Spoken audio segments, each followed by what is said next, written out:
There is a quiet, specific kind of pain that comes when life doesn't go the way you planned. It surfaces when an opportunity closes or a season passes you by, and you are left to watch everyone else keep moving forward. This feeling is distinct from the outrage of being wronged. It is the heavy, isolating realization that you lost something good, and others didn't. In the moment, it feels like grief. If that grief sits unaddressed, it creates a psychological vacuum. Left alone, the mind will eventually attempt to fill that space with an explanation for why you were left behind. The mind drifts, starting with a simple observation: something important is gone. Without intervention, that thought descends into a different interpretation: something good was withheld. Believing you're intentionally deprived calcifies the grief, settling into a spiritual bitterness toward God that's difficult to dislodge. David wrote Psalm 27 from the center of a disruption. He was experiencing intense pressure and relational loss. These are the words of a man fighting to keep his footing while his world felt unstable. He recognized that to prevent bitterness, he had to aggressively change his interpretive framework while the chaos was still happening. To stop a downward spiral, the baseline for your interpretation must shift. It cannot begin with the emotional reality of the loss. It has to begin with what is unchanging. David begins by listing God's attributes. The Lord is my light and my salvation. He anchors himself in who God is before he ever addresses what he is missing. If you start with the loss, your thinking will inevitably drift. The loss becomes the lens for the entire story, making it look as though you've been abandoned.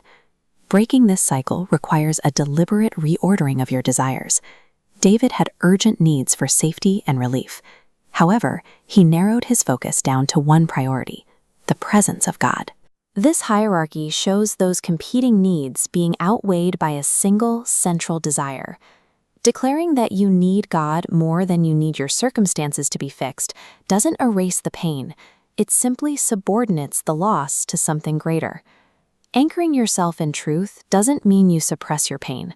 David is vocal about his urgency and his need to be heard. You don't need to clean up your emotions before coming to God. Underneath the surface of a lost opportunity is often a deeper terror: the fear of being overlooked, or the belief that your story has been permanently ruined. The response to that fear is the reality of divine providence, the fact that God moves towards the broken rather than leaving them behind. Walking out this change in perspective involves 5 specific movements: turn, express, ask, resolve, and speak. First, you turn, anchoring the mind in who God is to stabilize your heart. Then, you express, voicing the raw reality that you feel like you lost something important, without turning it into a complaint. You then ask God to reshape your vision of the event. From there, you resolve, choosing a forward direction even when your feelings haven't caught up yet.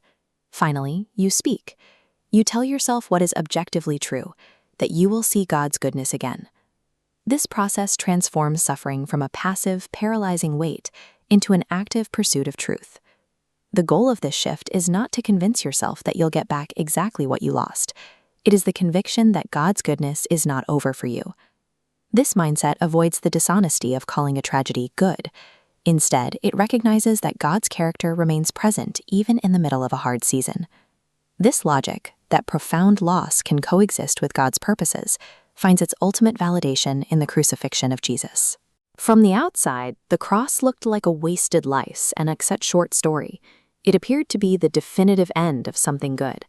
But the resurrection shows that God possesses the unique capacity to redeem absolute loss. He does not waste suffering. He uses it as the very landscape for his greatest work. This means your painful season is not a detour or a wasted chapter. It is still part of a story God is redeeming. Because of this, you can be certain that you haven't been overlooked or left out of God's plan for your life.